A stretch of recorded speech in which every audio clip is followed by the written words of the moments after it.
Good evening. I would like to welcome everybody to the November 8th, 2022 regular meeting of Ulysses Town Board. It is 7 o'clock and I will call this meeting to order. May we have a roll call, please? Yes, Mr. Boggs, Present. Ms. Marino, Here. Ms. Olson, Present. Mr. Goldman. Present. Ms. Bouchard. Present. Wonderful. Thank you.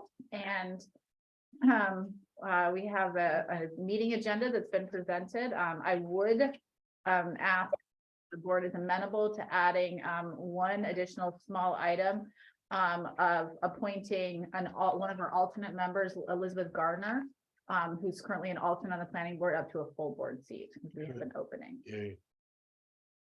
So if we could add, if the board is amenable, I'd like to add that under new business item E. Sounds good. Okay. And I would like to add, or I can do it under town board, but I'd like to add a further discussion of the comp plan steering the process where we are at with the comp plan stuff. Okay. Because it was regularly on the agenda, but it isn't tonight. so- Oh, okay. I didn't realize we had anything to talk about tonight Well, specifically. Yeah, right, but I'd like to just raise where we're at and what the timeline is and stuff like that, so, thanks. Sure. Well, that's apt. I would like to add at some point, it doesn't have to be tonight. What we started talking about last time about potentially purchasing property. For the furtherance of the good of the town. Sure. I don't think that would be tonight, Yeah, but we it can doesn't have to certainly, be we could, tonight. absolutely, we can talk about that. Sure.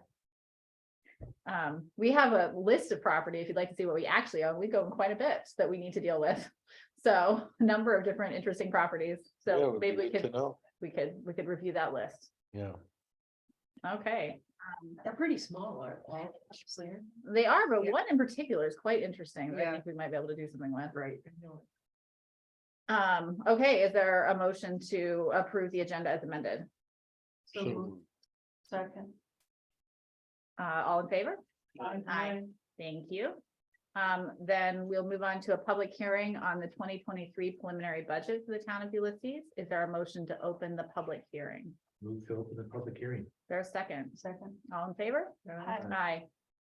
Okay, the public hearing is an opportunity for anyone in the public present or in person. We do not currently have anybody in person or attending remotely to address the board for up to 3 minutes. And we'll also will review any written comments we received at the same time. Is there anybody in the public online interested in addressing us on the 2023 preliminary budget?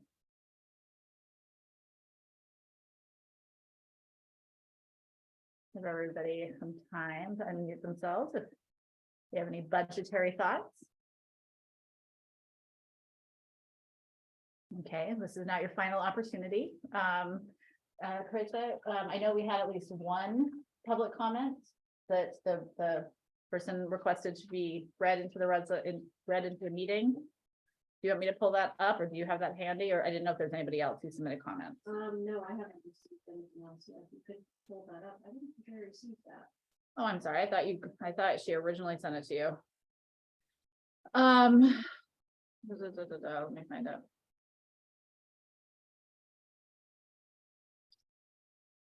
I'm waiting. Is there anybody from the public online who wishes to address them?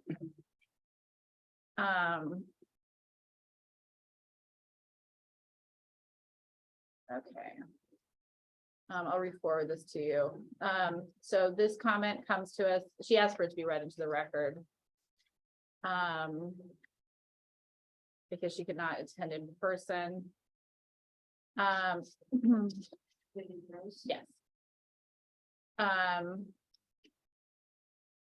Okay, my name is Vivian Rose. I live at 104 Pennsylvania Avenue and have asked to have this read into the record as I'm unable to attend the public meeting regarding the proposed tax levy due to working as a poll worker in today's election of federal and state representatives. I am unaware of receiving additional town services as a Village of Trumansburg resident. Please provide justification for additional town tax levy. 4.175 levy increase for Village of Truman's residents versus a 3.07% levy increase for town residents outside the village boundary. at page 2, line 114 of draft resolutions from October 25th, 2022. If none, please charge all town residents the same percentage. So I can let the board know, I've had many communications back and forth, answering questions about the budget and explaining. We in fact actually lowered the tax rates for both the village and the town. Our village residents and town outside village residents, I've had many communications back and forth. That process, and she's been provided with the budget. This came before the budget, the preliminary budget documents were posted on the website, so make sure you have a copy of that, so. But why does she think the villages taxes from the town are higher than the towns? I don't know, Okay. but I The did explain, percentage increase was higher. Well, how come? I don't understand that, I guess. I mean. Or there's it one was decreased CIP for less, the whole I town. guess. yeah, and so I explained, yeah, Okay. right, and so, but I explained the fact that village tax residents, village taxpayers, village. They don't pay into all the funds that town outside village taxpayers do. Right. So I explained, and we broke down the rate and I provided that information so you can calculate your own, and so. But I think that the real question boiled down to was why did the percentage, why did the percentage decrease for village residents not match the town's percentage decrease? And it's because it's related to how we expended money and funds, so. I don't get that, I'm sorry. Well, because the village tax rate is established based on the funds, and so from the A fund and DA fund. Right, And so, but the town tax rate is those funds plus, Plus the EMS Right. and right, fire is right, paid, but we pay into the village, not the town. right. But so the tax rate was reduced for both village and town taxpayers. Right. Town outside village, but the percentage reduction is different because what those residents are getting is different. Oh, So you they're- add it because it's the total Right, tax, it's not right. just the. Because it's the outside the, well, the B fund doesn't have any taxes, but it's the ambulance and the fire. Yes, That and DB, accumulated yeah. it, yeah. Yeah.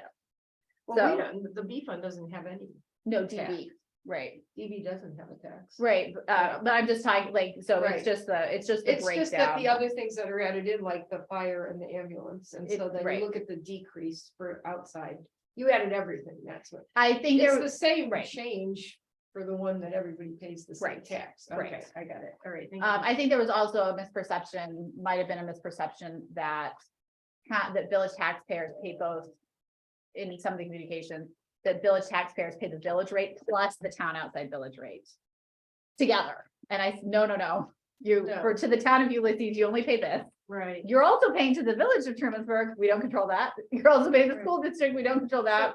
Or we're talking. But maybe it speaks to, maybe you've already taken it into consideration in the budget narrative, like just making sure, seeing that confusion by a resident and Yeah, I making mean- sure that it's clearer. to Well, everybody. I think it made it as clear as possible. We have a chart that says what village Right. taxpayers pay for and what town taxpayers, and we have the equation where you can actually just plug Right. in your own Yeah, number. great, so, So I don't know. right. Sounds good. That was what I could do. Is there anybody else in the public who wished to address us on the 2023 preliminary budget? Okay, well, hearing none, I will call for a motion to close the public hearing on the 2023 preliminary budget. Move to close. Second. All those in favor? Aye. Aye. Okay, we'll move on to privilege of the floor. Is there anybody in the public? We don't have anybody attending in the public in person, but is there anybody online who wishes to address us on any other matter?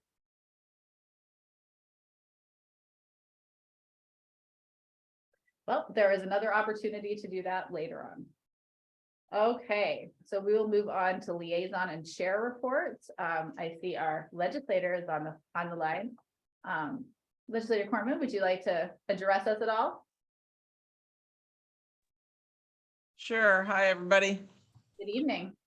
I am sorry I missed last month. We were deep into budget and I didn't let you know I wasn't gonna, I thought maybe I'd make it, but our meetings sometimes very often last longer than I think they're gonna be. So we're done with our budget meetings.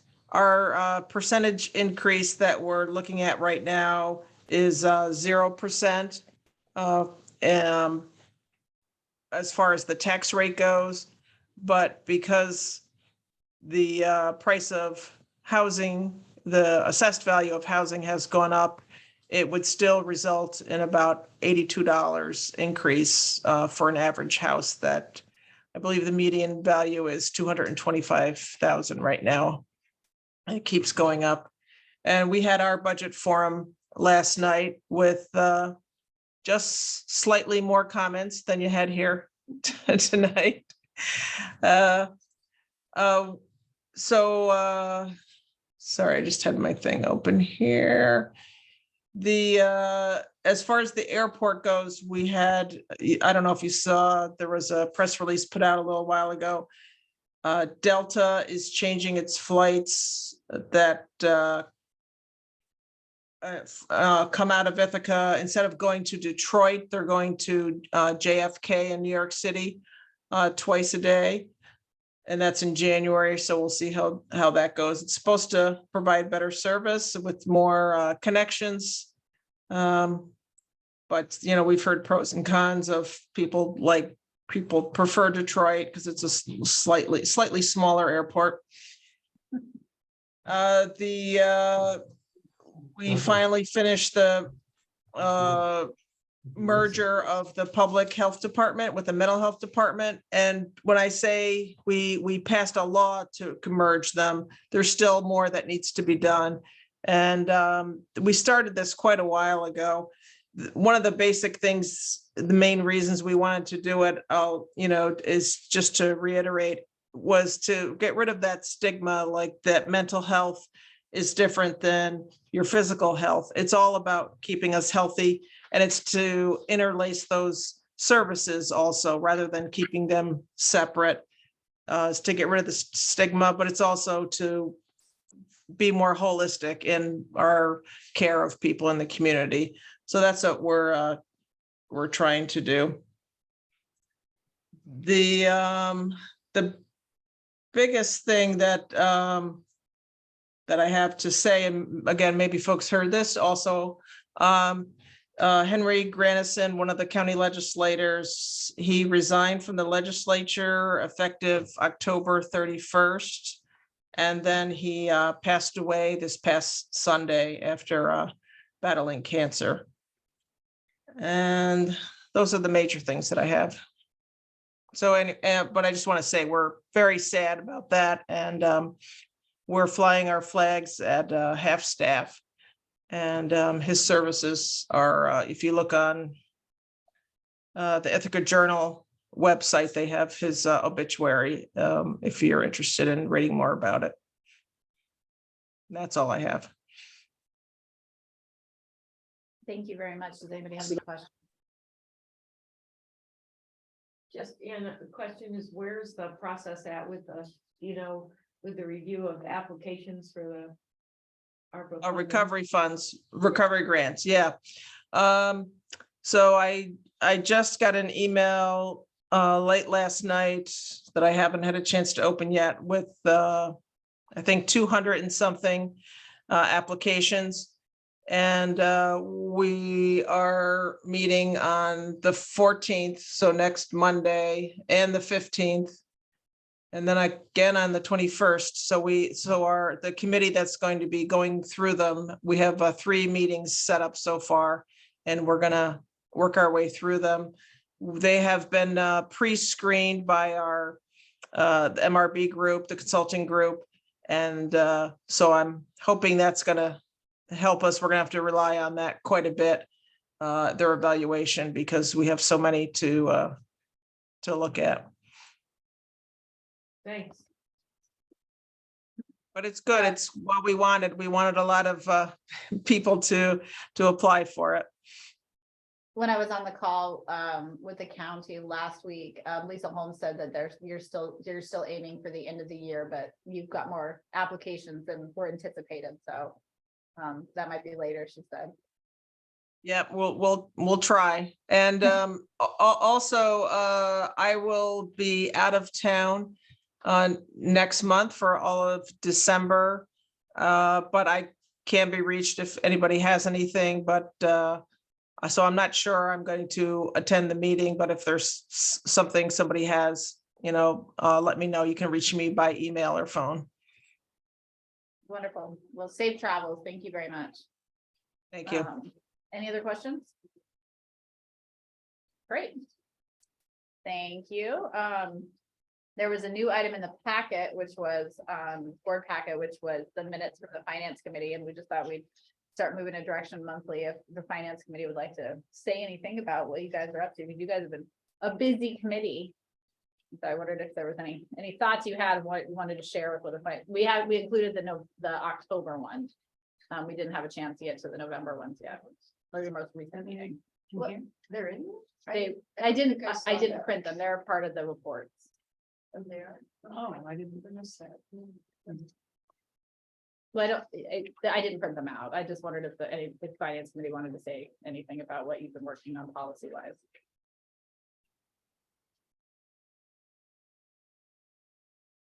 No? Okay. We can do it again next month. Okay. Is that?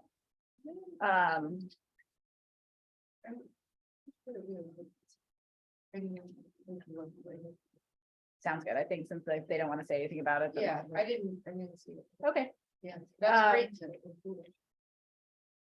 Then we can move on to old business.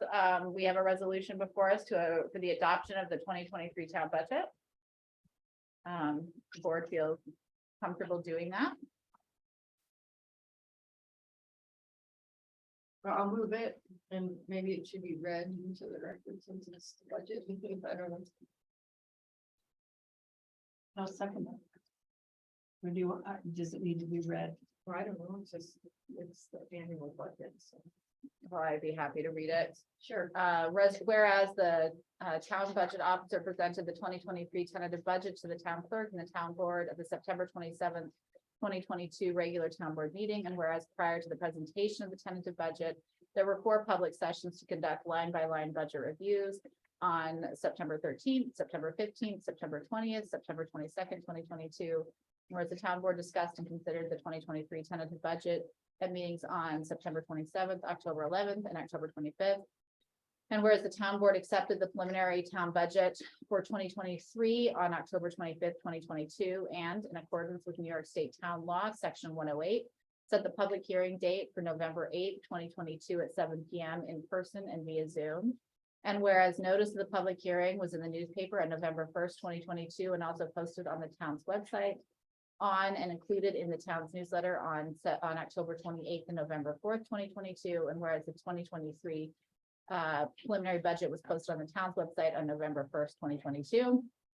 It's a duplication. And whereas a public hearing was held on November 8th, 2022, where all members of the public were able to comment on the preliminary budget in person via Zoom, telephone, or in writing.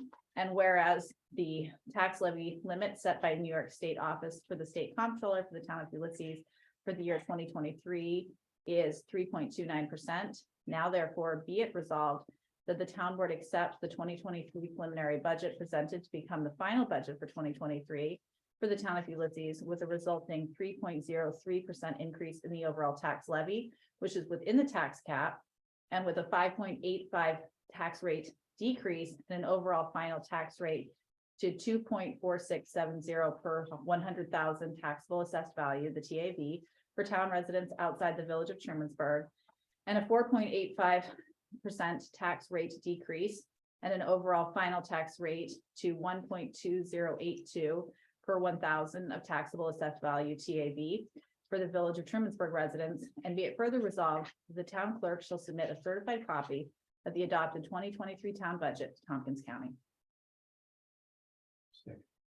Do we have a second already? So Yeah. any further discussion? All those in favor? Aye. Aye. Thank you very much. Thank you, Michelle, for delivering us through the process and doing a lot of Excel work throughout the whole time. We appreciate it very much. I just want to comment that I thought the process was very efficient and this year. There, 2-3 Yes, it was great. I mean, I think it was really, everybody had plenty of time to ask questions and everything was worked through and it was a good process. I think I will speak for Michelle and I both when we say thank you very much. We appreciate the participation and we will be selecting, I'm sure there are things we can do to improve it for 2023, which we will finesse the process then. But thank you very much, Michelle, and thank you to the board for how much time you put into it. You may go. Your budget duties for tonight are done. Good night. Thank you. Good night. Okay. So the next item up is actually budget related also, but it's to include, we have to pass an authorization to include a summary of the 2023 town budget in the 2023 tax bills. So the real property tax law section 9221/D permits municipalities to include a summary of the adopted budget in the tax bills. And so this is the resolution we would do. We have to pass in order to include that. Which we've done now for the last several years. I don't know how many years back it goes. I know for the last few it has, but I don't know. I can't. I need a motion. Yeah, I'll accept a motion. Oh, that wasn't a motion. No, but I was just explaining. Okay. Move to include the summary of the 2023 town budget in the 2023 tax bills. Sounds good. Any further discussion? And that's gonna be this, right? The summary. Yes. Okay. Good thing. Yeah. Yep. But did we get emailed that? It's in it was on the link in the budget narrative. It's on the posted on the website. Did I miss? Okay, thank you. Sorry. Yeah, sure, no problem. I didn't send it as a Oh, is separate it in with the document. preliminary budget? Okay. Yeah, that's why budget I narrative's missed in it, 'cause there. I looked through the rest. Sorry. Yeah, no, that's fine. Okay, great, thank you. Awesome. I think it's great to have a summary. All in favor. Wonderful. All those in favor? Aye. Excellent. And then the next item up is authorization to purchase a Radiohead meter reader. This is, we've talked about this in terms of we're doing the Radiohead updates in the budget for Water District 3. This is the item that there's a 6-month delay between ordering the reader and delivery. So even though we're not going to pay for it until 2023, and we don't anticipate getting it till 2023, we wanted to move as quickly as expeditiously as possible now that we've passed the budget. Is So, this in this year's budget or next? year's no, it's in budget? next year's budget. We're gonna order it now. We won't pay for it till next year. We just need to get our name in the, is that, am I saying that correctly, Chris? Yes. Thank Right, you. second, so moved. Okay, second. Second. Any further discussion? All those in favor? Aye. Excellent. And then, we're moving on then to, our next item up is a referral of rezoning request to the planning board. For 3 tax parcels, connected to the, collectively for this purposes, instead of reading those tax parcels, I'm gonna say connected to the Innitiganic.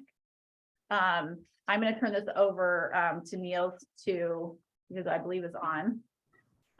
Yes, there he is. And to do an overview, but the applicants did do a presentation to the town board on August 23rd. So I did not ask for a new presentation from the applicant because it hasn't changed since that point. What we're doing tonight is we've been provided with a packet of information, and this regardless of any action we take tonight, there's a process we have to go through. This is not the town board's last opportunity to review the information or make judgment on it. We're really at this juncture, we're determining whether or not there's enough information and interest to merit referring it to the planning board. The planning board would complete a detailed analysis and do the environmental analysis as well on behalf of the town. But Niels, can I pass it over to you to walk us through the process or the project? Yeah, good evening, Neil Stevenson, Town Planner. I think you pretty much hit all my key points, Caitlin, so. Sorry. So I thank wasn't you. trying to steal your thunder. Apologies. No worries. So the town received an application on November 2nd from Jason Demarest, who looks like he's online. He's the architect for the owners for the inn at Taconic Falls Hotel. And basically at this point, it's a request the town begin the process to create a new development district for the project site, generally located at 2030 Gorge Road. There's, like Caitlin mentioned, there's 3 parcels. It's approximately 10.5 acres in total land area, and it's currently zone B1, the business zone. And the request for the development district would be to, in essence, develop unique development standards, in particular for allowable building heights and buildable floor area for some new buildings. Board was given the packet that had a staff report, an application, and all the materials, and those are also online if anyone in the public would like to review those. The decision item before the board tonight regarding the request is only to determine whether or not the proposal quotes merits further consideration. And the town code does not further define or give criteria what that phrase merits further consideration means. It's up to the purview of the board. So should the board decide it does merit further consideration, that will be directed to the planning board to further the review. And then the applicant will go forward with a sketch plan conference. And that's the process where we're at right now. Should the planning board decide it does give a positive recommendation, then the town board will have an opportunity to further review it with a public hearing after that. So we wanted to make sure we've got Neil's in attendance. We have our attorney in attendance. So if there are any legal questions or procedural, it's not really legal questions, but procedural questions the board might have, or anything you wanted to discuss related to the project. This juncture, this was. Well, they're asking to create a development district. Right? Yes. And where are the criteria, the criterion for the development district? So Niels, do you want to explain that? Did you hear the question? I did. And maybe Nathan can also pine in on this one. The criteria, there's objectives that the town board has to define, and those are listed in the staff report. Should the town board define or decide that it meets those objectives, and that in essence is the criteria. The planning board has a separate review that they do with their site plan, sketch plan conference review.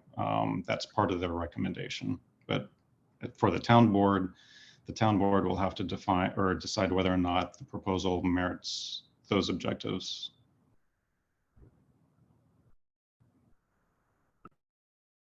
Oh, can't hear you, Nathan. Sorry, my child turned off my microphone earlier. I didn't notice. One of the things I think it's important for the board to understand, right?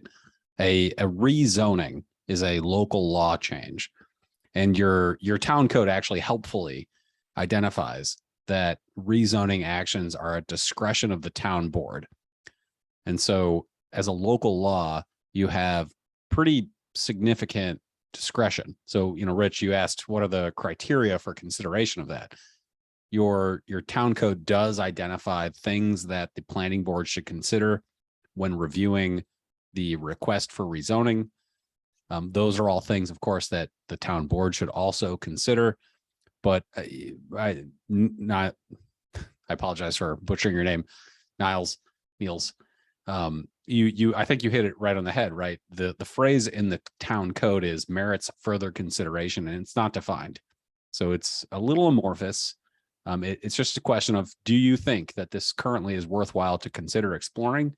And then after even the receipt of the planning board recommendation, if you said no, I think that's completely within the town board's discretion to make that determination. You're not obligated to rezone this because of the request to do that. So I just want to be clear about that. I guess what I would like to envision is here's the current zoning. And here's what the proposed development district would do to the current zoning in terms of expanding all the variances that they couldn't, The reason to go for a development district is because if you stay within the current zoning, you'd have to go to the BZA for a lot of variances, which you probably wouldn't get. So the move to development district is to give some freedom to the town board to establish a different kind of zone. But I don't get a sense of how different it would be from the current zoning. Is there a way to figure that out? That's what ideally comes out of the planning board's analysis. Is that correct? That's actually what the town board gets back. Part of it. That's correct. That's what I would say. Yeah. Yeah, Rich, to exactly your point. I mean, we can ask, because Jason's on the line, not for him to answer tonight. But when they go to the planning board to clearly identify what the deviations from their current zoning bulk requirements, so setback, height, area, all that stuff, what are they specifically as a percentage or whatever, asking as a deviation from that? Because from talking with Caitlin earlier this week and last week, this is a rezoning, right? So you are determining through the local law process what the bulk requirements are for this new zone that you would potentially be enacting. So Go ahead. I have a question, which is that, is there any back and forth leeway? And if so, where is that? Does it have to be at the town board level? Like when the planning board meets and reviews this, if they have particular issues of concern, is there a dialogue potentially with the proposed developer? And so might the proposal change? Because I'm just wondering about doing all the environmental review on the current proposal, if there's a chance that it might change, because then the environmental review might be different. So I'm just wondering what possibility there is for any kind of adjustment if, say, at the planning board stage, they find some things that are of concern, or does that have to go all the way through telling the town board decides yes or no, and if they decide no, then the developer does all the environmental review, comes back and changes it? Like, I'm just trying to see how the process is connected there. And that's a great question, right? Because things change as applications are presented and discussed, and it's frequent that a developer will modify their specific proposal. So the town board action tonight, right, is to say, yes, this merits further consideration.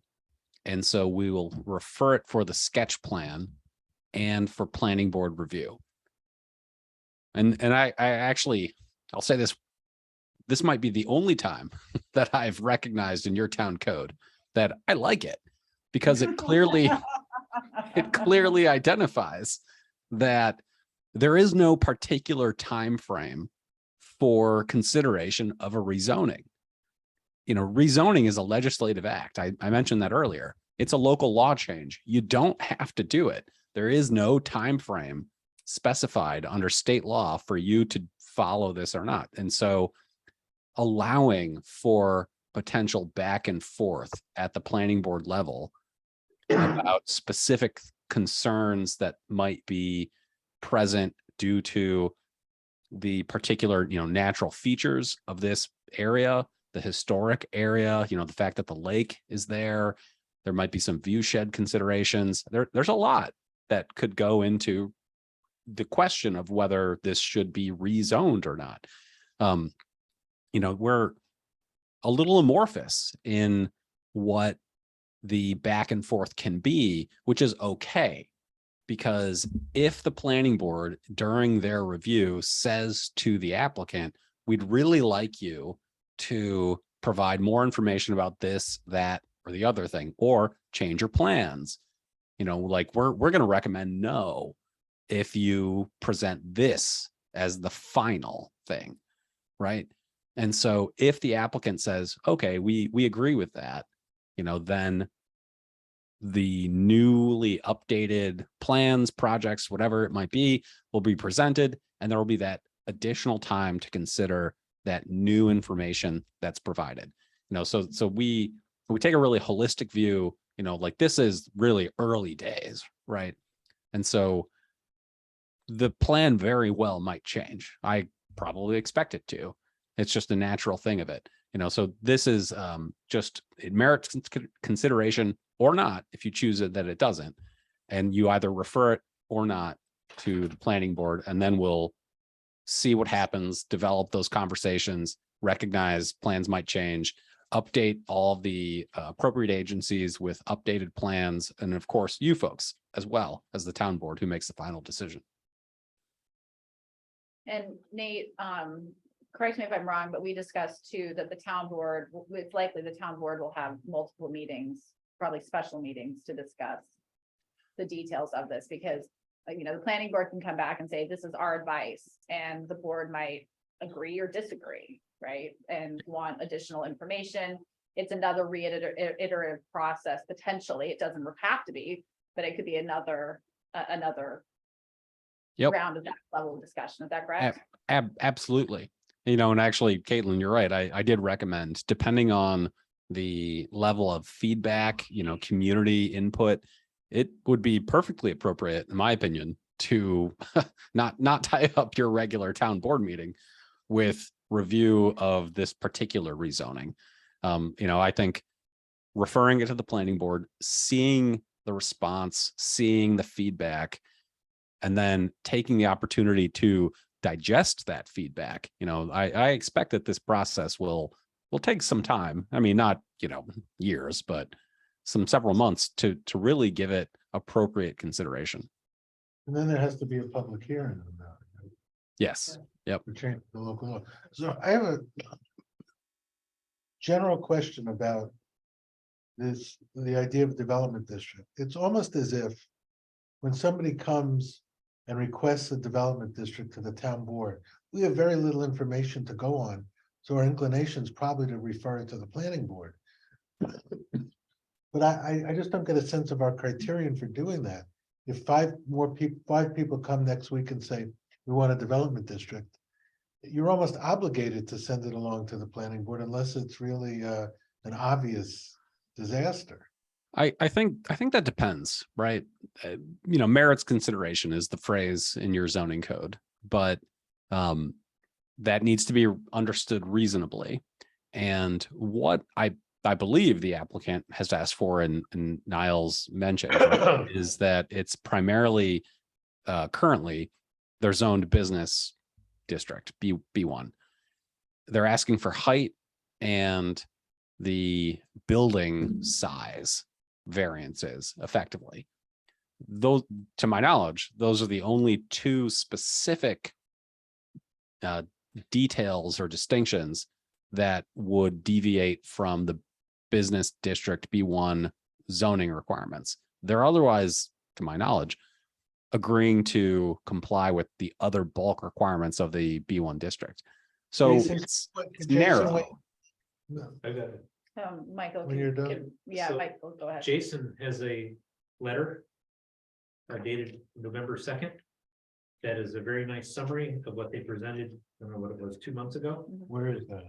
So it's towards the back, it's about 6 pages in the back. Yeah, and it's a nice summary of how it does deviate from Oh, the good. current zoning. That's, was it 3 pages? Yeah, Oh, here it is. Good. yeah. And so that's worth going over, because it sounds like it's pretty much verbatim what you presented to us a couple of months ago. So actually, following up with what you said, Nate, in answer to my question, that yes, it's very likely that there's a back and forth and all. In terms of the do you have the resolution that's on the agenda? Mhm.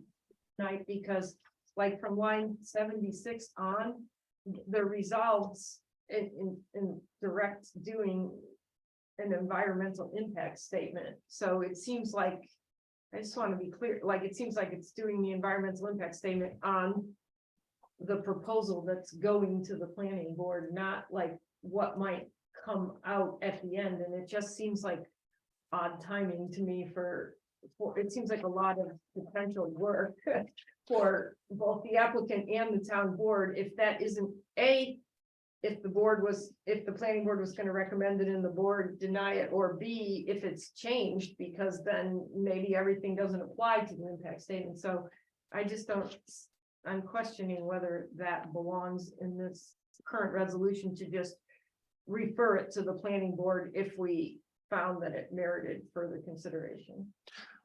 Yeah, no, absolutely. Great question. So from line 76 on the board, the Right. draft resolutions, that starts with the resolve that the town board preliminary classifies this matter as a type 1 action. So to address that specifically, because the properties are located substantially contiguous to a state park, this is a type 1 action. The area that the properties have, the acreage, it passes the threshold for a type 1 action. And so classifying this as a type 1 action, I think, is appropriate. Subsection B there, declaring the town board as lead agency. So your town code specifically says that the town board will be lead agency for the state environmental quality review when it comes to rezoning requests like this. And so this is congruent with what your town code itself requires. Subsection C, directing preparation of part 1 of the FEAF. So that is an acronym. It stands for Full Environmental Assessment Form. There are 2 forms, the short form and the long form. The FEAF is the long form. And so because this is a type 1 action by state regulation, the applicant is required and the town is required to review the full environmental assessment form. So this is just consistent with what state law requires. And then subsection D, directing all interested and involved agencies to be notified of intent to act as lead agency, and providing that part 1 form is also consistent with state requirements. You have to provide the full environmental assessment form as well as all the application materials to any interested involved agencies. So from 76 to 78, those are things that are just reflective of state law that you as a town board are required to do when considering any particular action pending before your board. Now, I will say, if you said this application does not merit consideration, we don't even want to consider it, we wouldn't need to do any of that. But if you decide that this does merit further consideration, then those lines 76 through 78, I think, are really required of you to do. So then the next piece of it, that the lines 80 through 83, that the town board says, based upon the preliminary review of the proposed action, which is the rezoning, and its proximity to important historic and natural features, that you direct an environmental impact statement be prepared by the applicant. That is something that I think does merit you to take action upon. What this would do is compel the applicant to provide further information, more specifically about the project that they're planning to do. So there's a default assumption that a type 1 action under New York state law does have a potential moderate to large impact on the environment. And so an environmental impact statement just provides further detailed information about what they're planning to do specifically. And so that's what that does. Now, to your more particular question, Right, what if the application changes? What if they make some changes to it? So generally speaking, modifications to the project after they've applied and after they've presented the FEAF information and the environmental impact statement, and I'm just going to talk loosely now, it's around the margins.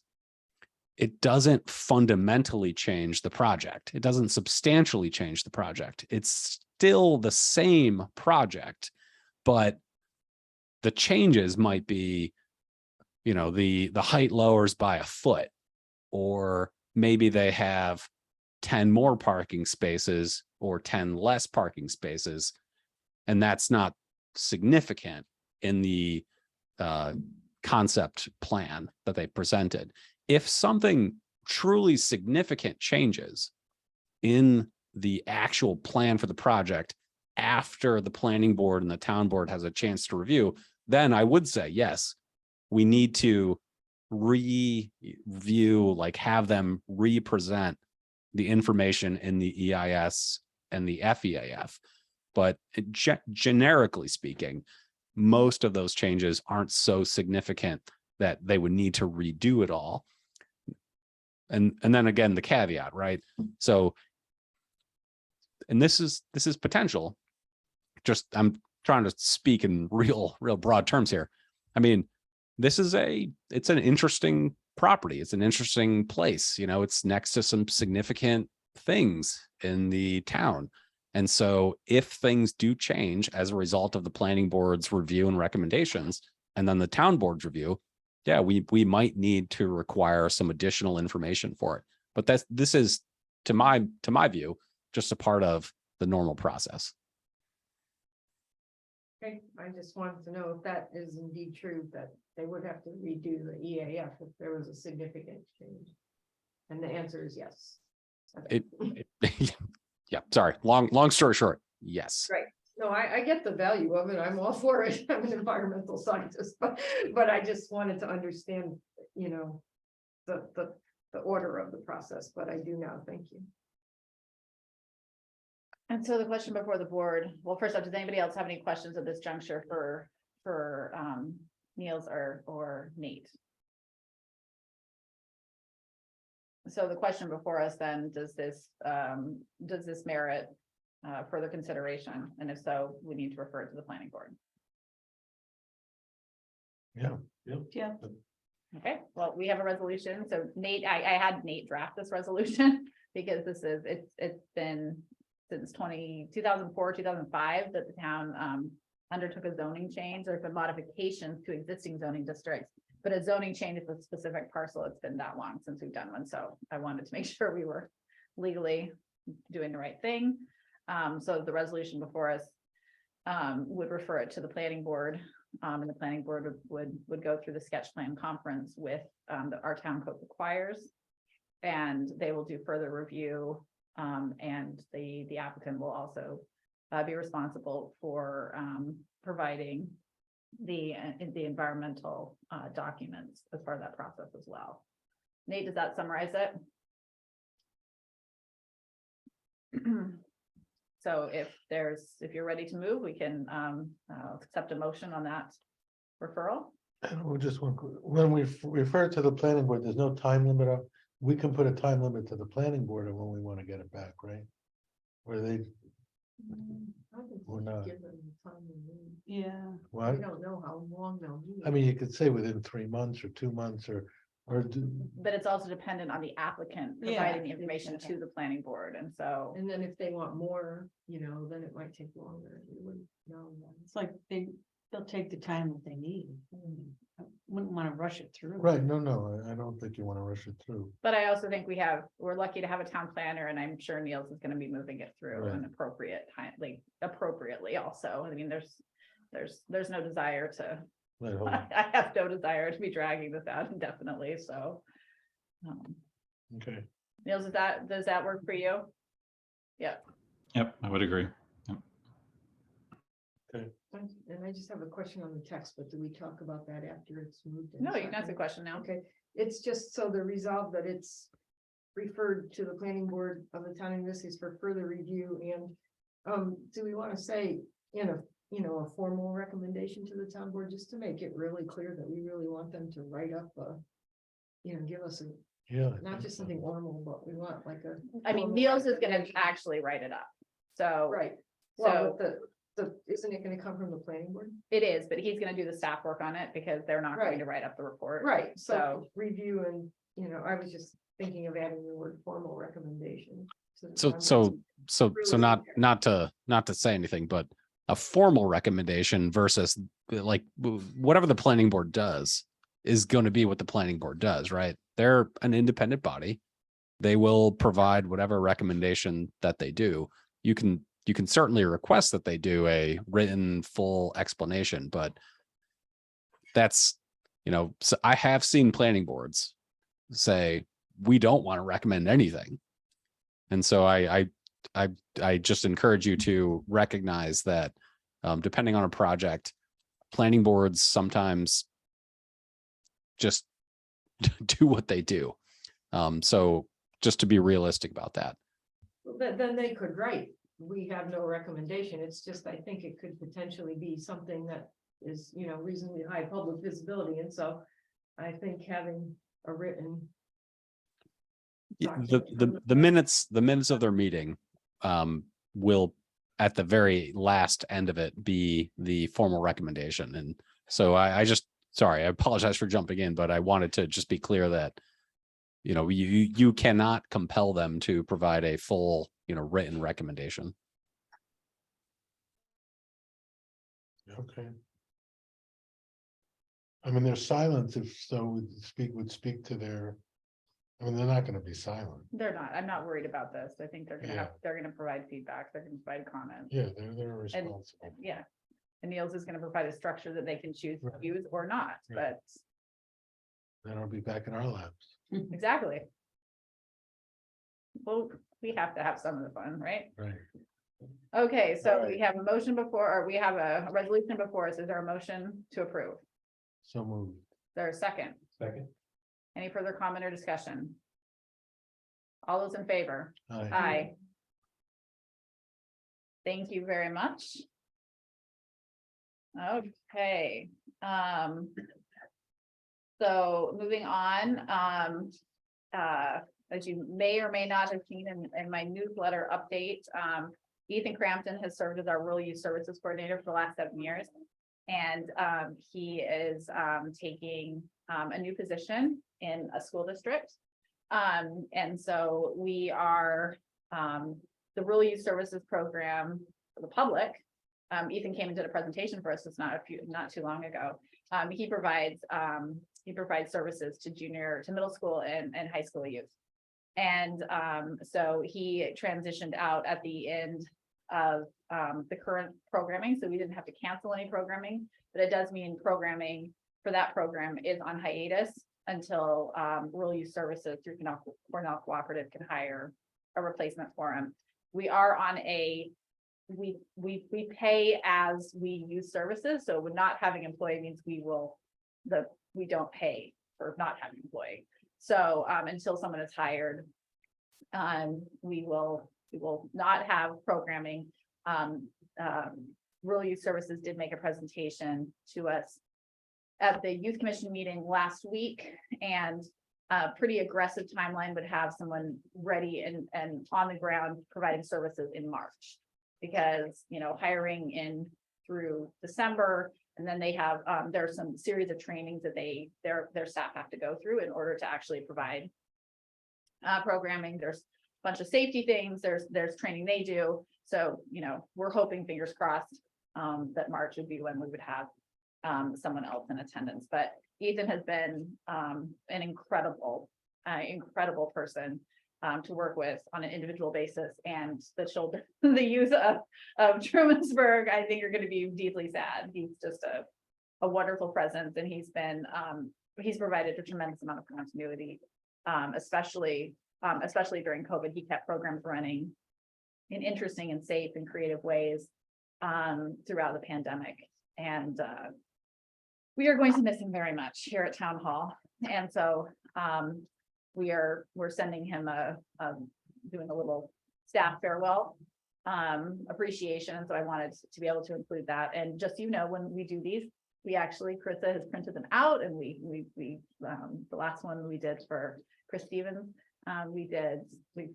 she framed it. And so this is something that the formal thank you, so. It, hopefully it means something to him when he's at a school district away from here. Working with junior high and middle school youth, so. I will move, this resolution, I'm just gonna read it quickly because it's not very long. Whereas Ethan Crampton has been an invaluable member of the Town of Ulysses team for 7 years as our rural youth services coordinator. And whereas the Ulysses Town Board is grateful for his service, dedication, and passion for connecting with middle and high school youth in the Trumansburg School District. And whereas the closure of the Trumansburg Central School District facilities in March 2020 due to the COVID-19 pandemic resulted in students and families confronting the challenges of isolation and social restrictions. And whereas Ethan showed tremendous ingenuity and creativity in developing online and safe in-person opportunities to continue to serve and engage students throughout school closures and support our youth during a period of intense social and emotional needs. Now, therefore, be it resolved that the Ulysses Town Board extends our deep appreciation and gratitude to Ethan Crampton and wishes him the very best on his future endeavors or future pursuits. So I moved that. Is there a second? Second. Any further discussion? All those in favor? Aye. Thank you very much. And then I don't have a written resolution, but we have a vacancy on the planning board.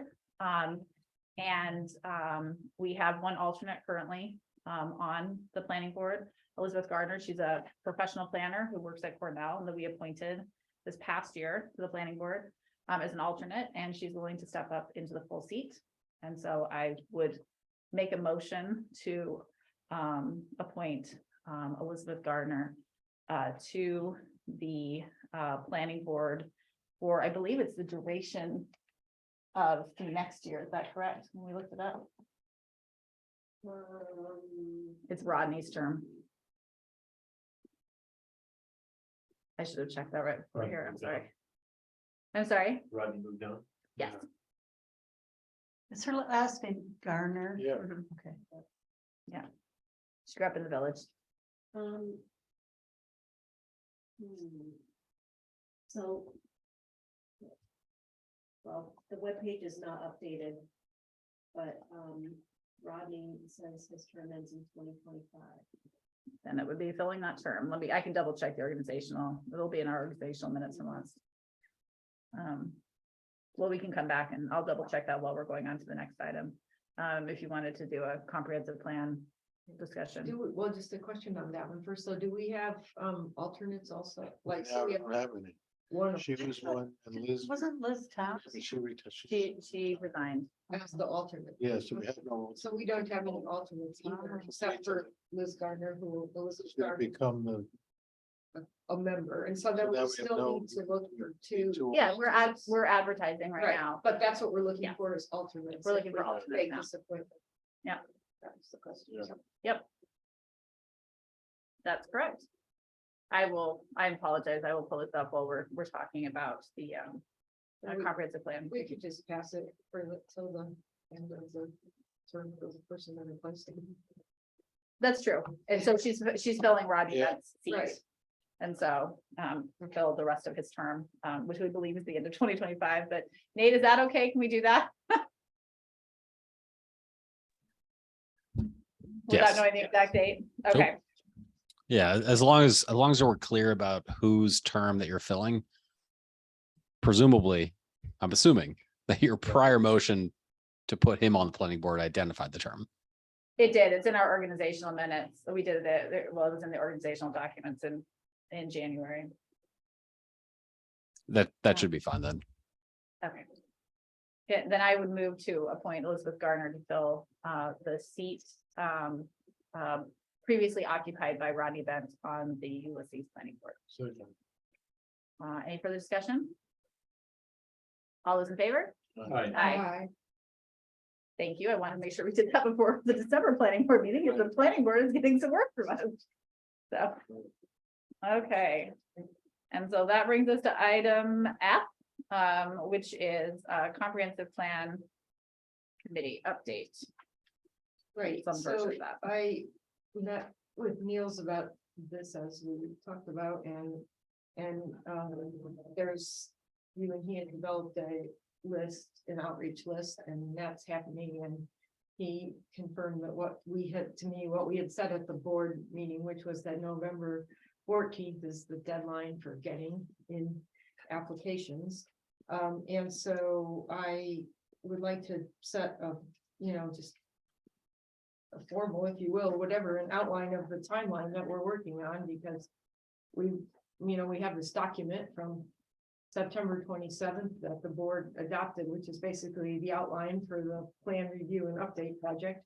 And so, obviously we're a little behind on the timeline, not surprisingly, but we were gonna try to form the steering committee, by October, maybe even have a meeting in November or December. So I would like to see us at least form the steering committee in December, so that we can really get going with that as the new year happens. And so we have, I guess the only next meeting we have is December 13th. So I would like to suggest that after November 14th, when we get the applications all in, that we review them, since Caitlin and I are the liaisons to the committee that we're trying to form.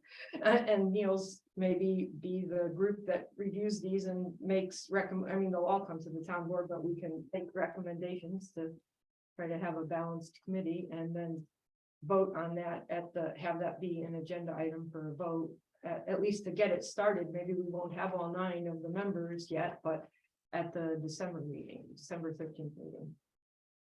Good one, Yeah, I think that was what the November 14th deadline was intended to do, was to give us an opportunity to do in December. Yeah. Okay, so Yeah. so we're gonna have that on the agenda, we're gonna do that, and then you and he and I will set up a meeting pretty soon after we get the application. Yeah. But not the week of Thanksgiving, because I won't be here. Oh, come on, we can be eating our turkey leftovers. I'm going to Vermont. I won't be here at all. I haven't been on vacation in a while, so I'm looking forward to it, but absolutely. And I think that based on the numbers too, if the rest of the town board, if you want to see the applications, I don't think it's, Well, Are there a lot? no, yeah, I don't think it'll be too many if anybody. right now, I don't think there are, unless you've gotten some that Carissa and and you I haven't shared any. No. Right, so we have a few, and there's a lot of outreach that is happening, I yeah. guess. And, we're all doing more. And I also just wanted to confirm that we are sticking with this document that we outlined, because it really outlines the structure of the comp plan steering committee, and it says, there'll be a member, if we can get them from the planning board, a member from the BZA. So because I guess I'd like to do just a little bit more outreach to the planning board and the BZA, because the email that they got didn't really indicate to them that specifically we want somebody from their committee. It was just, if you're interested, send an application. So I like to make sure, if the board still is in agreement, that they understand that we want them to be engaged, a member of the committee, if there's anybody. So. Yeah. Yes, okay, cool. That's Okay. great, thank you. Yep. That's all I just wanted to make sure we had a timeline plan that everybody was on board with. Sounds good. Thank you. Any other questions on that subject? And so if anybody, knows anybody, we should give them a little. I should hope we know some people, right? No, that might be I know. But I think it's actually valuable, and this document is, well, I don't know how to make sure everybody has it, but because we don't have our website yet for like the comp plan. We don't have a spot yet. And No, but it's coming. Right. Yeah. I'm just saying, in the meantime, I can just email this out to everybody again, but it would be good, like, if you didn't know someone, like everyone who's asked me after September 27th, when we passed this, I've given them this, because it helps them to understand the scope and what we care about, because you wanted us to Absolutely. really write that out, and the time commitment, which people really wanted to know about, Could you so- email that again? I will, Yeah. yeah, and I made it a PDF too from the Word doc that it was when we looked at it, so I will send that to everyone. Great, thank you. And, yeah, okay. Excellent. I think we can move on then to reports. I just wanted to give a quick update on we've transitioned to our new .gov domain. I'm not getting certain emails. You're not getting certain emails? No, I didn't get one from the Camp Barton, and I didn't get one from, we discovered another one I didn't get when we were talking this week.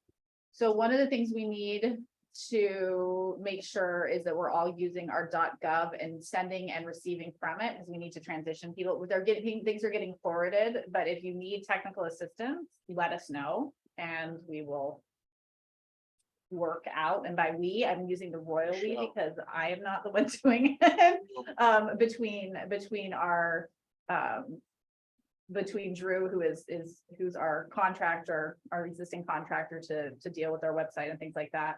And Michelle, we've been troubleshooting different issues. There was a delay last week on Tuesday. So some emails that I sent during the day were not delivered until like 1:30 in the morning, right? And that was on GoDaddy, who is the server, the host. My terminology is really lousy. There was a delay through that provider, but it wasn't an internal to Ulysses thing. It was GoDaddy issue. That we didn't find out about until Wednesday, or Thursday, when it had already been resolved. So, we need to actively move towards using that .gov email address and then see if we're having issues from that. The one thing you're going to need to do also is make sure you let people know about your new email address, because we have had periodically Gmail has not liked having a .gov address. So like for mine, it shouldn't be as much of an issue for yours because yours have your name in them. But for Chris and I, which is supervisor at or clerk at, it sometimes comes up as like, are you sure this might be fishy? This might be spam. And so I've ended up in the spam folder of people a couple of times. But if they know, if you get your contacts to know that you're not in fact spam, it shouldn't be an issue for the four of you. It has been an issue for Chris and I on a couple of occasions, right? I updated my ID to say Carissa Perlato, town clerk, instead of just a generic town clerk, so. Well, maybe you can help me how to do that. Yeah. That would be great. So. Oh, was so there what a- shows up says Carissa Perlato, comment down. Was there a Yeah. Camp Barton email? I didn't get that one, but I seem. to be No, getting- there was a- Oh, okay. I was Yeah. gonna say, I seem to be getting most things, I think, so. I think I got it fixed. I didn't get stuff for a while, but. So, but we are on our new .gov page, our domain, we did switch, the website. So, and there are some things that we're working through, the links that moved from the old page to the new page, and as we're finding them, we're fixing them. So if you come across something that doesn't work, please let us know, because we don't automatically know.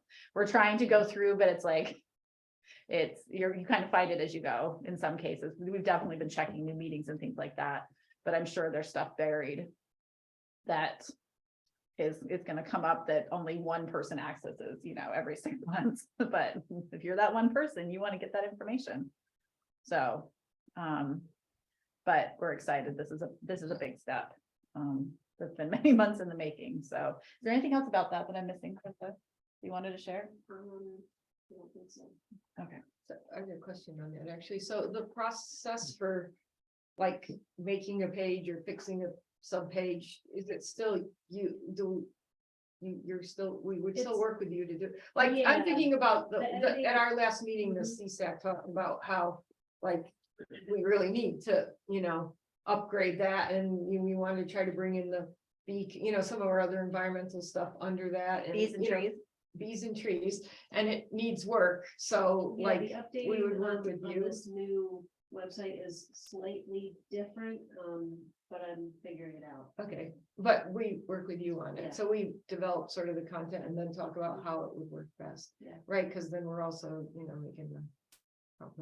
Okay, that's great. I mean, I hope that we'll be getting there, but, and also the source water protection. Yeah. Plan project, would either have its own or, probably have its own, so just so that we can keep at a minimum the minutes and the, other documents that people might want, so. So we'll need to add just a couple of, be adding things, but we work with you, okay, Committee tab. yeah, okay, great. And then the other thing I wanted is, and again, because you guys know, if you know people, it was advertised, it's on the county's HR page, civil service page. It's being advertised through Indeed. It's been advertised through our newsletter and will continue to be, but we're looking for a project assistant that we funded. That was who's gonna take the minutes for different. Yeah, for the- and also potentially help update the website, Right, because oh, that's a lot of work for Chris's Right, yeah, office, and yeah. so we'd like to try and deflect some of the stuff that's coming out of planning, because we, Yeah, we want to do some better education materials for planning, we want to do comp plan, so. But, so if you know of people, please share our job, we are, did you, nice working here. did you send us the job or? It's the in link, the, or- it's in the glass newsletter, it's been posted. in the Oh, right, newsletter. it's in the newsletter. Yeah. And then.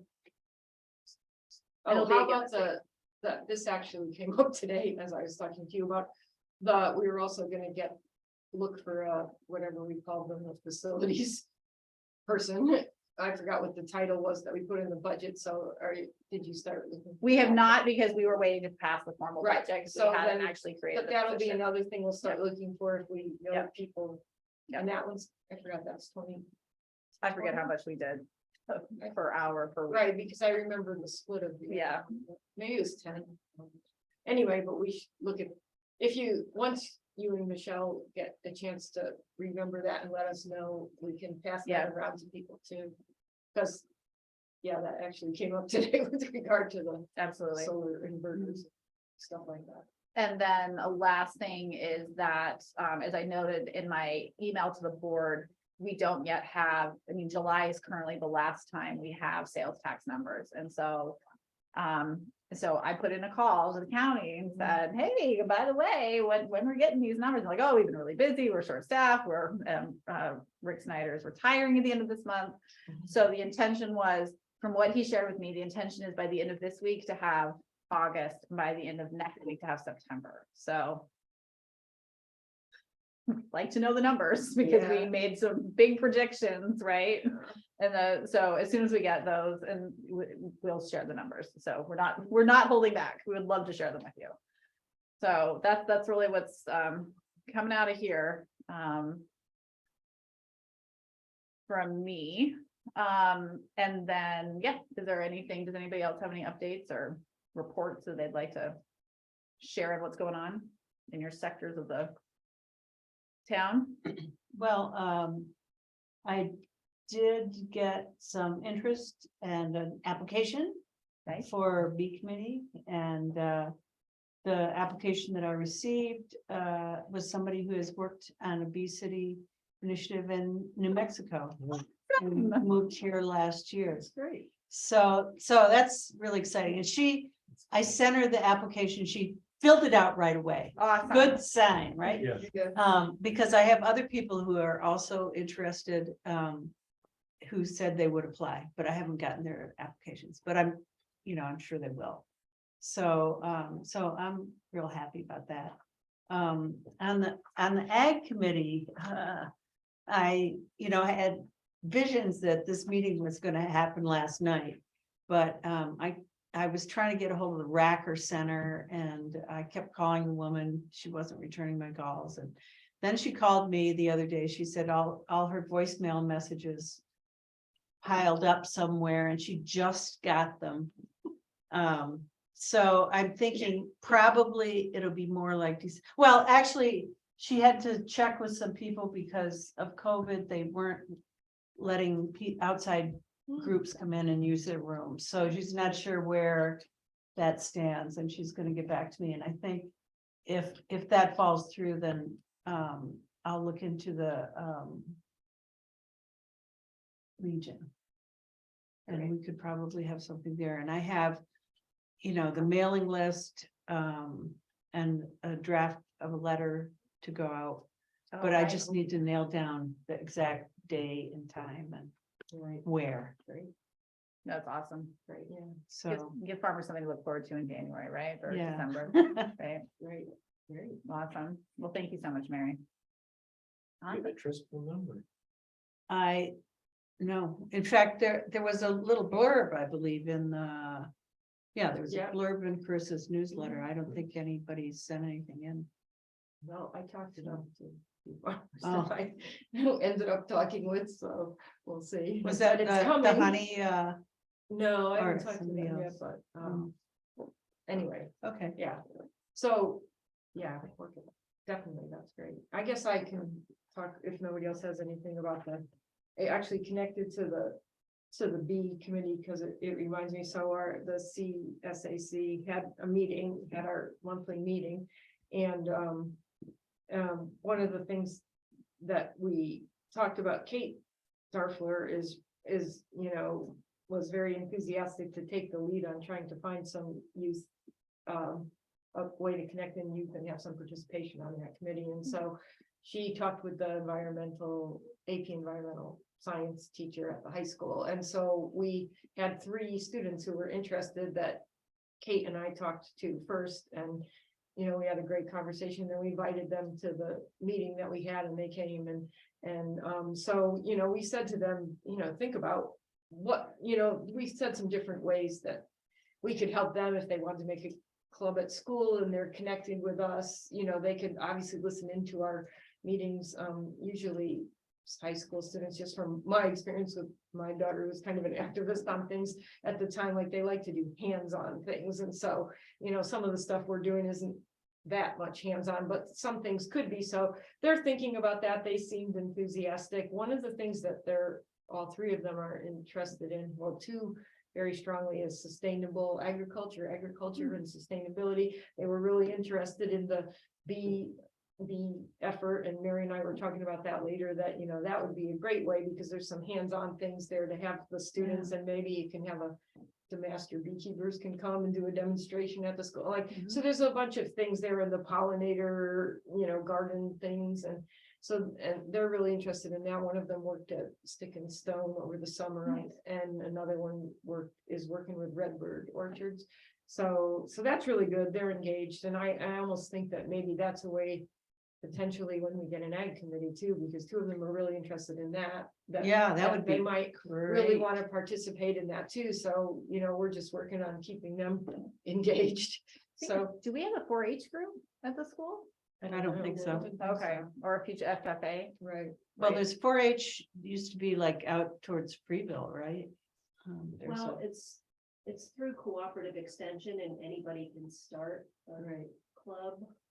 Right, yeah, well, they talked about thinking about starting a particular club for whatever, FFA. environmental sustainability or something there, and, connecting in with our group, we could help them, they can help, Mhm. we'll keep working on what would work the best for them, just sitting and listening to a meeting isn't the most exciting thing for a high school student. It's not for anybody really, but so anyway, that was really exciting and energizing, I think, don't you think, Mary? So Yeah, that was yeah. really good. And And they seemed really, really interested Right. in participating. yeah, so we'll That's figure out how to, and then I think I'm hopeful for the ag committee too, so it's, doing some things to engage the youth. And then CSAC also is working on, recommendation for somebody for the comprehensive steering committee. We're working on, although it's gone a little slower, because I haven't had time to work with Terry Carroll, our sort of energy subcommittee, on getting the rest of the information submitted in the right way to the Clean Energy Communities program. We're within 600 points, so it's actually could be one action. Some of them are less than 600, but there are a couple that are more, that would then put us into the 3,000 points, which makes us eligible for a $10,000 grant. So as soon as I get a chance, we'll do that. And then that's how I got connected into the problem with the solar power and trying to figure that out. But now we have that straightened out. You just and- have to hit things, apparently. Right, yeah, this is great. There's these 2 inverters, right? Well, there's 3, but Michael, you'll really like this. So the solar Liberty Tech came, and we looked at it, and it was a breaker. You just had to flip the breaker, but none of us really wanted to, no one's looked at it since they installed it. So that's fine. He was really friendly, but he wanted to see, then the light went to flashing green, and he's like, well, it's adjusting. And he kept hitting it. And I'm like, are you hitting it because you're trying to, get it to work? And he said, no, it toggles the readings when you hit it. like you hit it, like there's no button or anything, he's just hitting the thing. So anyway, I'm gonna write up a little thing of what I learned about how to read all these things and what to do, you know, before we call them if something seems awry. again. Apparently But it was hitting- like, hitting. you toggle it by hitting it, so. Yeah, so anyway, I learned some things about that, and I talked to Michelle, and she's putting together a whole. She hopes to put together like just a manual of things for all our systems, like the heat pumps and all, and so. This is pretty short, I'll write it up from the notes from talking to him. It did not seem, I did ask him if there's a way to get a monitoring system, so that like on the home solar, like what we have. It goes to Renault, ours is from Renault, so it goes to Renovus, and they email us like, hey, I think something's wrong. You know, if we didn't notice it, but they don't have that capability, Renovus, to do that with Mhm. their customers, so it wouldn't, you know, we could like then look our own stuff up on the internet if we wanted to, but it wouldn't. You can go in there and hit it and look, it's not hard, and so it's probably not worth the money that it would cost, because there's no back and forth notification, they're not monitoring in any way if something goes wrong, so. Anyway, but yeah, so that's all that, so I'll get the energy stuff done, and then the board, you know, can start thinking about what we might want to do. A propose for the $10,000 for a system. I can give you more information on that once we, Absolutely, that's awesome. yeah, I filed the one for the streetlights. Because we changed them all to Cobra LEDs, and we have exactly 10, and 10 is the minimum to get the credit. So we filed that and it's approved, so yeah, we're moving on with that, that's good. And the only other thing I'll say is that I've been working on, besides that, the comp plan, CSAC, the youth is the source water protection plan committee. We had our first meeting here and it was really great. Everybody was really excited. It almost, you know, ran overtime. Carissa came and took the minutes, which was incredibly helpful. And she was helpful just in general because she has a lot of knowledge about the water district stuff. People have some questions about that. So, and so, yeah, the tech person from the New York Rural Water Association, his name is Steve Winkley, he seems really great, and he's gathering all sorts of data that he can get from different places on information on every time a well is completed. Now they have to do a bunch of analyses, but so we're working on all that, and we're gonna try to have another meeting of just the group. Maybe not, we'll have a meeting with him like maybe once a month, and maybe in between meetings as we get going, because we want to redo the survey that was done in 2009. And yeah, so our first task is a vision statement, and then working on that. So we'll have another meeting hopefully before Thanksgiving, but I'll let everybody know about that. Yeah, so that's what I've been doing on energy and water and and youth and sustainability. Excellent. I realized I failed to tell you one item. So at the last board meeting, we passed a gatekeepers resolution to apply for money for the generators for town hall and the barn. But we heard your feedback about we don't want to spend too much on town hall if it turns out to not be a good use of funds. So what we actually applied for was planning for town hall, but planning, design, installation, all of that for the town barn, because we knew that's the priority. So if we get the money, we can do the planning for town hall to see what our options are. That, you know, that would be great, but we didn't want to commit the town to doing it if the town board, because we sensed, I know there was some hesitation, and I appreciate that, because the costs are so unstable in terms of how much it's going to cost. Generators that we could have bought 3 years ago are now triple the price. And so we might not it might not make sense for the town right now to go towards generators for this building. But it would be useful to have those plans in place. So if there's more funding available, or if circumstances improve economically, can't imagine they're going to be triple the price forever. We can do it then. But so I just wanted to update the board on that. So planning, like figuring out the capacity. Exactly. And we thought it was also better to do that instead of committing all the way to installation, because when we do the computer and tech upgrades, we want it to be integrated. We want to make sure that all the systems are working together. We want to have a facilities manager. So, you know, the barn is simpler in some ways Right. to deal with than town hall is. And so we're like, okay, let's ratchet this back in terms of what we're doing, because it's less of a priority to have this building operational in that regard, but we would like to move to see if it becomes reasonable, and the planning money would give us an opportunity to do that, so. I'm generally an advocate of doing planning studies. If, you know, if they don't cost too much, because then, like a lot of these grants that may be coming through that often. And you can come through, apply. You don't have a lot of time. Nope. And it's super helpful to have that information. And if we decide to do it, this is the fee, this money cycle happens on a yearly basis. You can always go after it next year. So we'll have the plan in place. So I apologize for not remembering to tell you that earlier. Oh, So- I had one other thing with the CSAC, which is that we have another member who may be interested Oh, great. in joining, who I talked with, a younger person who lives in the village and works actually right over the line in Schuyler County as an educator, environmental educator. Nice. Software extension, so I'll probably bring that to the next meeting. Awesome. I think, I just want to get 100% confirmation from her that she's interested, but I think she is, and we still have space on that. As Oh, far- and I'll also bring the updated resolution, which we sort of put on the back burner, but that we have to fix sort of the enabling resolution of the CSAC to be something that reflects Yeah.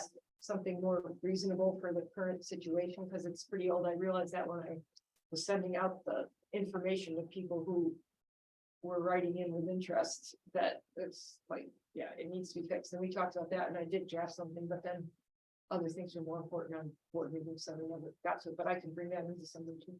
Yeah, if you want to send us whatever the updated materials were, that would be. Add that to our December meeting. Sure. agenda. As far as members of the B committee, does that need to be approved by the board? Because we Yeah. created the committee, yeah. Okay. I think we're gonna be highly judgmental and. So for all these committee, like, it's not like a standing, like the source water, the water protection plan committee, there is just it's like a special, that group decide who their chair is themselves, or does the board have to appoint their chair? Well, I think it's whether or not the board appoints a chair in January kind of thing. I mean, for the most Well- part, we appoint the chairs. You appoint But the you- chairs. you- Well, but I mean, you want to have the person who wants to do it be the chair, so. Yeah, So that should be sent to the board for appointment in January. well, but what if the committee meets before then? Right, well, we are meeting, but, and I do have somebody who's willing to be the chair, so I didn't know if Oh, we would like to appoint them to be the chair. Now, if the board needs to appoint somebody. Or whatever. Traditionally, the board has appointed the chair, so I think it'd be easier just to appoint, and then if they're, and then I'm happy if you want to handle it tonight, Yeah. or on December. Either way, I'm just asking, I think it's fine either way, I just wanted to know what you want to do. That's all. How would you want to appoint tonight? How does the rest of the board feel? I don't know who we're appointing. Up to you. I can bring it back later. It doesn't matter, I just wanted to know what the procedure was. I suppose if that person knew that they were officially endorsed as the chair, that would be good, but it doesn't matter really. That's something you and Niels have talked about?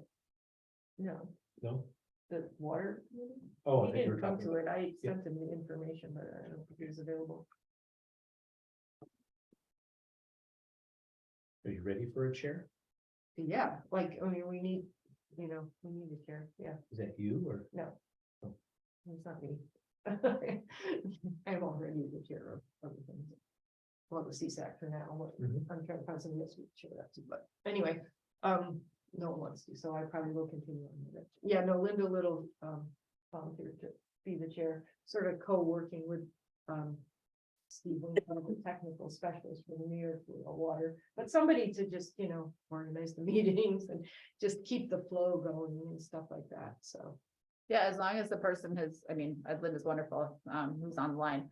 I just wanted to make sure that whoever you were appointing, my only question was, do they know that we would be appointing them? Because I do not want to be a surprise appointment. Oh, no, we talked about, it'd be great, we need somebody to be the chair, and then she got back to me and said, she was sitting next to me, so I said, well, I'm looking at you. And she said she'd be willing to do it, so. Well, then I would make a motion to appoint with a little to be the chair of the. Source Water Protection Thank you. Plan Committee. Well, that's what we call it. I don't know what it really is. Is there a second? I'll second that. Any further discussion? All those in favor? Aye. Great, thanks. Congratulations, Linda. Thank you, Linda. You now have another unpaid volunteer job. Before we go to the approval of minutes, is it my imagination or the I voted button or stickers are getting bigger, right? Didn't they used to just be like this big?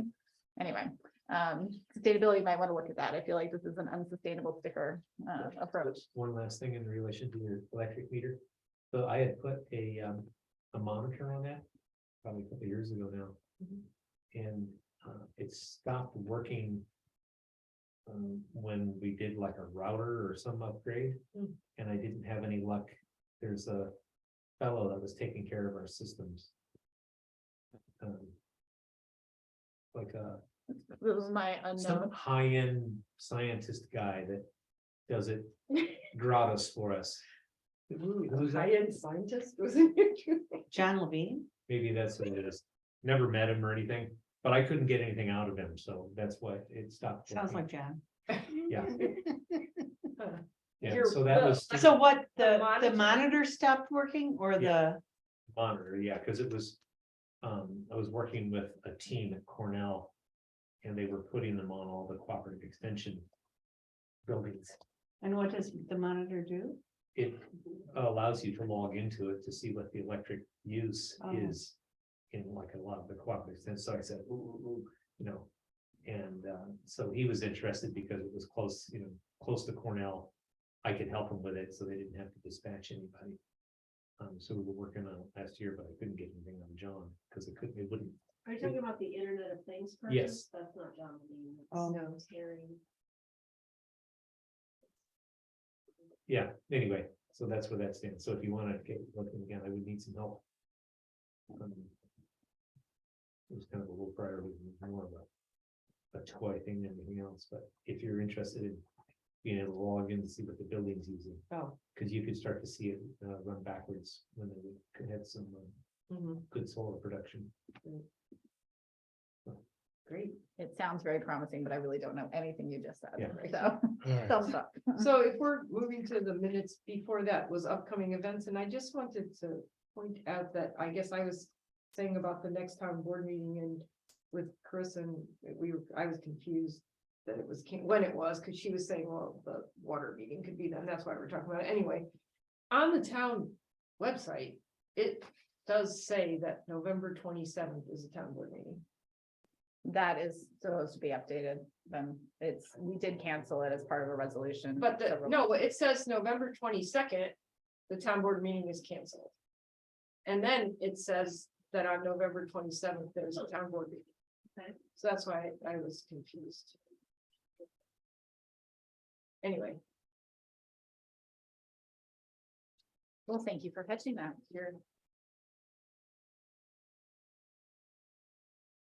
see, the new website is just exciting more meetings randomly. It wants you to meet.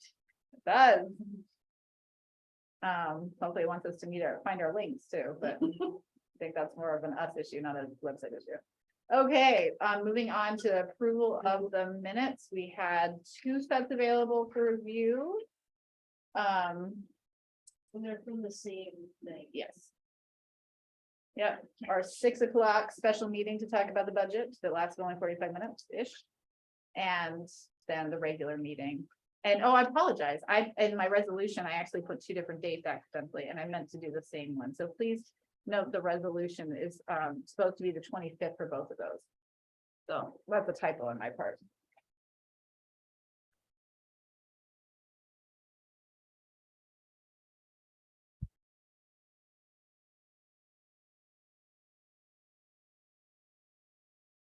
So are there any questions or changes?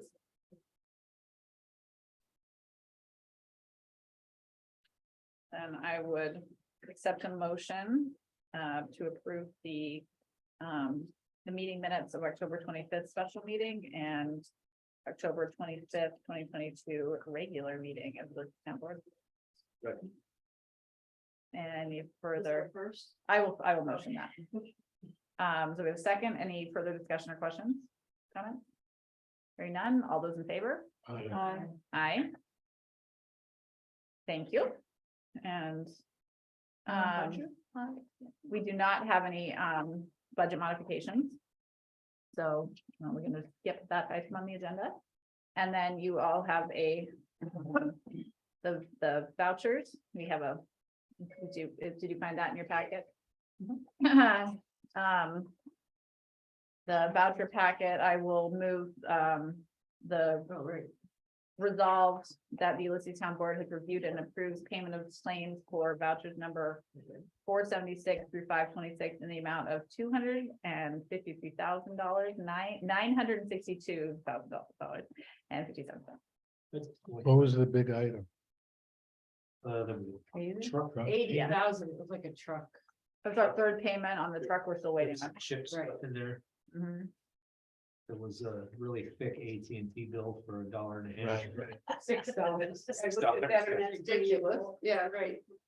Paper Now I have one cost question. There's a $6. voucher number 21 in there in the front. Let me see if I can answer for you.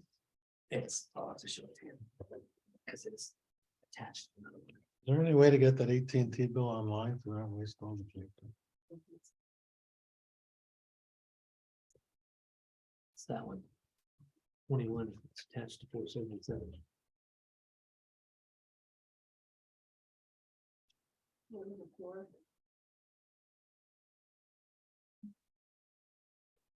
So Michael's asking about these, so they're attached together. On the second page, number 21. So, okay, so Blixie does these because they get prepaid out of one account and then move to another and paid and then move to another account. Does 21 need to be listed or? No, Okay. but that's. Yeah. That's how she does it. And speaking of Elixir, thank her for that report that she does. Absolutely. It's great. Second. Any further discussion? All those in favor? Aye. Thank you. And I believe that brings us back to the privilege of the floor. Is there anybody in the public who wishes to address us on any matter before the town or anything else you feel like talking about for 3 minutes? The polls are closing. Do we have to go look? Nope, we don't. We absolutely don't. Good luck tonight, Elizabeth. Thank you. She's up for election. I know, I saw. We have a lot of people we want to wish good luck to right now, at least mentally I do.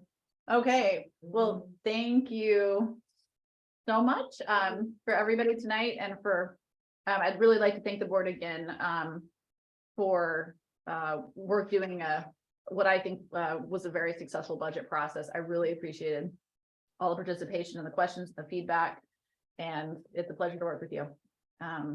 So with that, I will hand it off to Rich. Move to adjourn. Second.